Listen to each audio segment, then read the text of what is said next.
Desaprendendo o que eu aprendi, e esse foi meu sentimento ao ir para a China. Para começar, eu precisava de uma agência mãe aqui do Brasil.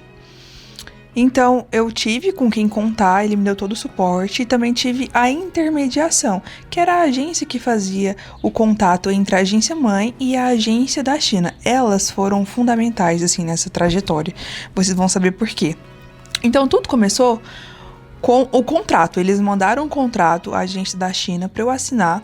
Então, eles já tinham todas as minhas fotos, vídeos, tudo que precisava mesmo para me conhecer por completo.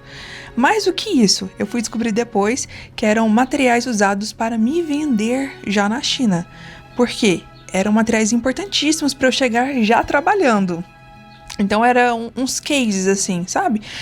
Tanto de vídeo de maquiagem, quanto de jeans, de todos os segmentos possíveis que existem. Então eu enviei todos os materiais. E essa foi uma parte muito importante, uma parte comercial desse projeto. E é até engraçado porque eu não tinha mala. Eu comprei um jogo de mala na Shopee de 23 quilos e outra de 10. Mas eu só ia usar mesmo... eu usei as duas, no caso, que eu tinha uma na passagem, uma de 23. Lembrei que eu voltei com duas de 23, para vocês terem noção, que a China, assim, é o paraíso das compras. Então, uma coisa bem importante é que a agência, ela tinha um critério, ela queria que eu fosse toda loira. Eu já sou loira, mas queria que eu fosse até a raiz. E eu nunca platinei meu cabelo por completo. Então, eu preferi não fazer isso. No começo eu queria agradar muito eles, mas eu pensei comigo, gente, não vale a pena. Então eu comecei a me posicionar nesses pequenos detalhes, sabe?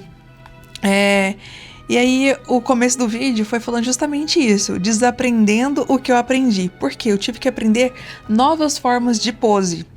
Aqui no Brasil, nós temos aquela mania de fazer o conceito, que é as poses mais jogadas, mais abertas, braço lá em cima, perna, a gente quer entregar para o cliente. Só que lá é muito diferente, é o e-commerce, é frente lá do COS 45, sem colocar a mão na roupa. Então foi muito difícil, eu tive que aprender a dançar de fato, porque lá cada clique é uma foto, então a gente tem que manter a mesma base e mudando as mãos, isso já dá umas 4 ou 5 poses. Depois mudar a cabeça já dá mais um tanto, e assim a gente vai variando e dançando, literalmente conforme a música. É muito engraçado. E quem me treinou foi a Lorena, que é a da agência, da Mia, intermediadora. Ela literalmente pegou na minha mão, fez videochamadas e me ensinou o básico, porque ela já morou lá e trabalhou por 15 anos na China. Olha quanta experiência eu podia aprender com ela. Então, a gente fez um grupo no WhatsApp, onde eu mandava todos esses vídeos, fotos, ela me ligava e tudo mais. Então, a agência da China providenciou tudo que foi necessário, todos os documentos para tirar o visto de trabalho. E eu estava ciente que eu faria uma pequena dívida. Isso também já estava no contrato, tá? Não é nada enganado, a gente vai bem ciente, na verdade. E se a gente tem dúvida, a gente pode perguntar. Então, tava lá os valores que eu ia pagar, porque eles custearam tudo. Desde a minha ida, passagem, onde eu ia morar, o carro, o quarto, tudo, gente, se vocês pensarem. E foi muito, assim, legal, porque eu já sabia o que eu tinha que pagar, mas em contrapartida eu também fui com garantia.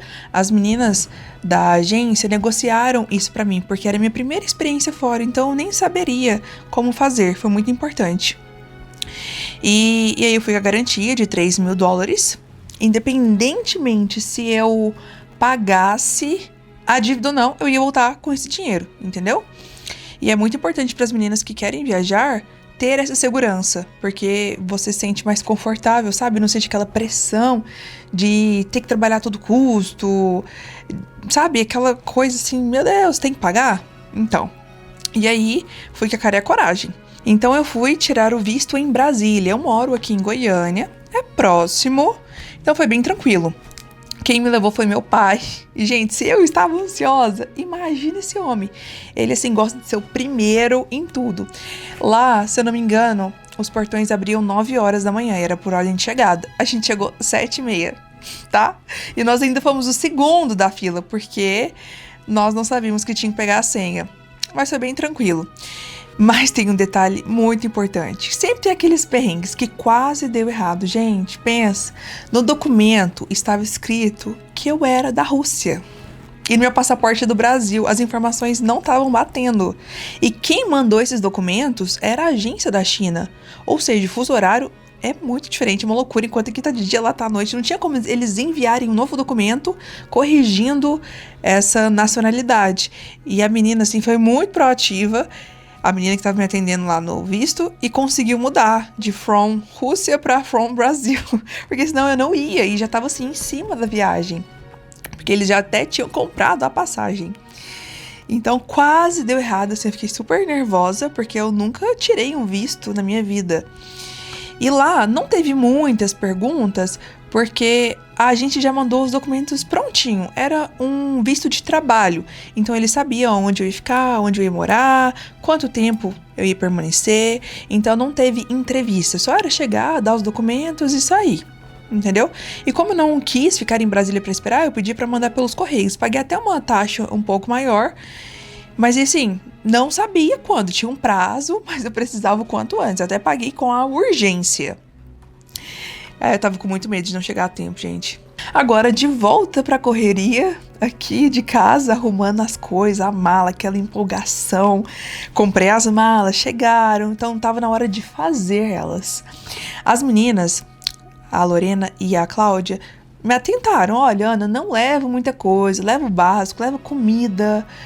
Gente, se eu fosse hoje, eu teria levado, era a mala cheia de comida. Era café, tapioca, cuscuz, tudo de bom, de gostoso pra eu comer lá. Mas não, tava com medo, claro, não sabia. Foi a minha primeira oportunidade, então levei bota, que ocupa um super espaço. E assim, na China tudo é baratinho, chega rápido. Não tinha porquê, gente. Errei, fui moleque. Mas fica como dica pra vocês. Quando um país assim tem muita coisa pra oferecer, leva o essencial. Isso foi em abril. Tava prestes a ir. Então, quando eu tive a certeza, contrato assinado, passagem, compra, eu tranquei minha faculdade. No meio do TCC1, gente, vocês acreditam? Mas eu saberia que seria uma ótima oportunidade, porque seria passageiro, eram só 3 meses de contrato. Então, eu iria retornar e depois finalizar a faculdade. Agora, falando no dia da viagem, gente, que foi uma emoção e tanto. Eu fui com uma outra menina, até nisso a agência pensou. Ela é minha conterrânea aqui de Goiás também, só que ela mora em outra cidade. E o voo iria sair de Brasília. Então, nós nos conhecemos no aeroporto.